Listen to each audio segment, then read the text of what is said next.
Sou Frei Gino, né, de Alberati, e eu senti o chamado vocacional para o Amazonas quando tinha 17 anos, estava já no seminário e fazendo ginásio. Depois, quando terminou tudo, e me coloquei à disposição, estou por aqui para o Amazonas, já vai completar quase 49 anos, né? Quando eu cheguei aqui no Brasil, foi dia 24 de janeiro de 1970. E conheci algumas cidades antes de chegar no Brasil, antes de chegar em Manaus, né? E 7 de março chegamos em Manaus. E depois, né? Até hoje. Até hoje. A região amazônica ela é desconhecida até para muitos brasileiros. Se o senhor fosse explicar para alguém onde que o senhor está localizado geograficamente, o senhor pode explicar para a gente onde que o senhor desenvolve o seu trabalho lá? Bom, a região lá é muito grande, né? É praticamente o rio Amazonas, né?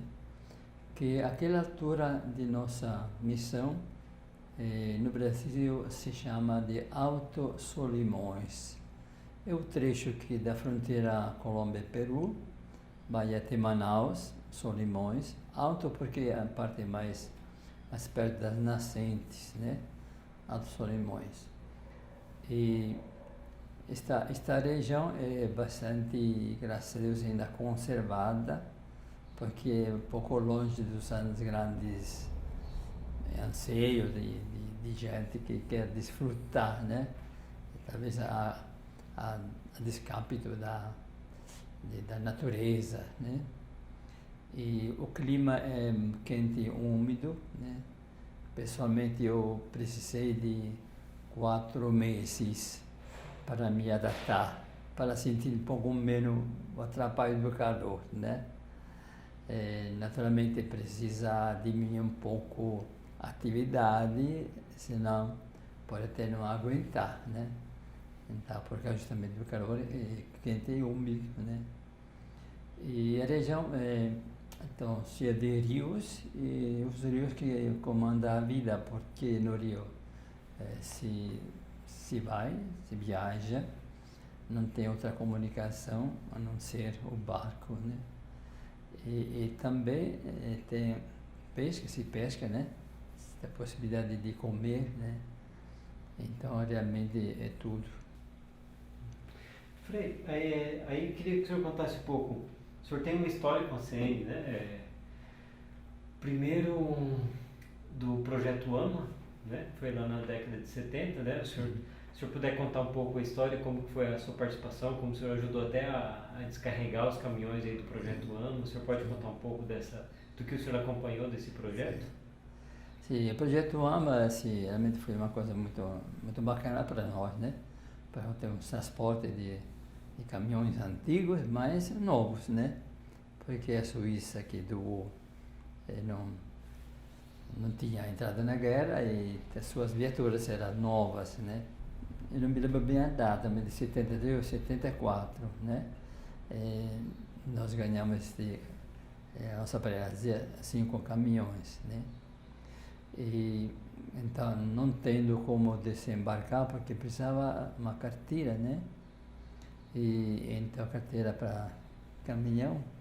Eu pedi ao prefeito de Manaus, o prefeito naquele tempo era o senhor Frank, né?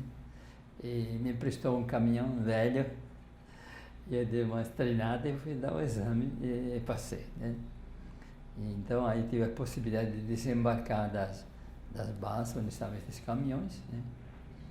E depois, mais para frente, o senhor teve aí o projeto com o barco, né? A Fraternidade Itinerante. O senhor pode lembrar como que aconteceu, explicar como que é esse barco, o trabalho que o senhor desenvolve com ele, as comunidades que o senhor atende com esse barco?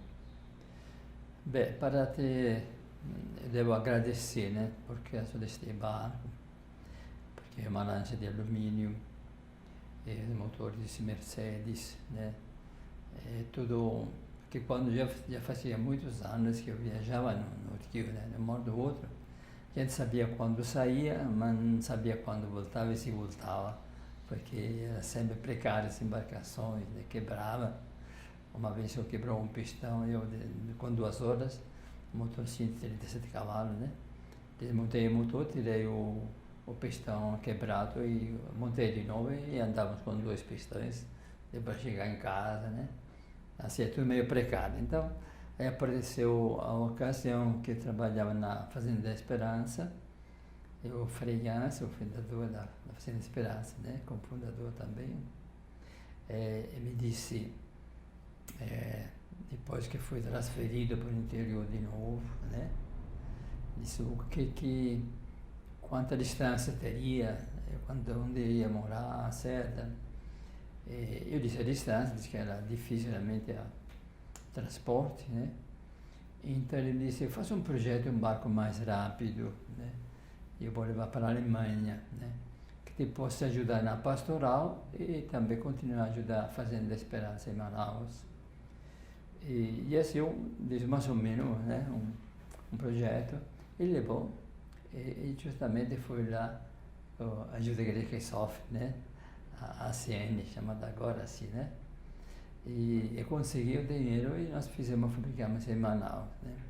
Mais tarde nós completamos um pouquinho para alguma coisa, parte técnica, e agora está este barco ainda. Foi inaugurado em 19 de dezembro de 2003, primeira viagem, saímos de Manaus para registrá-lo em Tabatinga, onde a Marinha, inclusive eu com um colega nós abençoamos, que começou em 82, foi inaugurada a Marinha de lá. E então assiste. Agora é um barco logicamente que é muito mais rápido, né? De aquele que outros tínhamos, e conforme a necessidade vai dando mais força, gasta mais diesel, mas quando uma necessidade salva a vida, né? Como salvamos pelo menos 2 vidas, com certeza. Uma criança que estava morrendo já com a temperatura de quase 42, o pai gastou 1 dia e meio para trazê-lo um posto de saúde, aqui também já tinha um posto, somente que não tinha um antiofídico, porque não tinha energia para conservá-lo. Aí a enfermeira veio, pediu chorando se podia levar esta criança de 6 anos, né, para São Paulo de Olivença, cerca de 70 quilômetros, era 10 horas da noite, 10h15 nós viajamos, à meia-noite e meia eu já tinha tomado a vacina, então a gente dando força, vai rápido, né? 70 quilômetros, um pouco mais de 1h30, já estava lá, exceto para tomar vacina, né? Eu queria até falar, os projetos, né, que a CN, eles só são possíveis por conta de uma legião de benfeitores, né? Sim. Inclusive, assim, a gente já tem a alegria que todos os projetos da CN no Brasil, eles já são pagos com donativos dos benfeitores brasileiros, né? E são benfeitores como formiguinhas, como cada um doa um pouquinho e com isso conseguimos fazer grandes coisas, né? Que palavras que o senhor tem para esses benfeitores?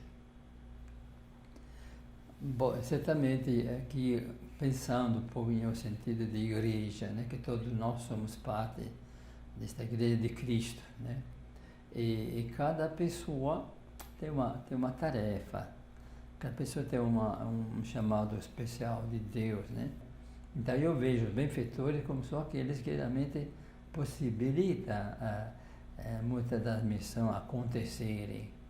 Se não tivesse essas coisas, fica difícil alcançar certos desejos, anseios da missão, né?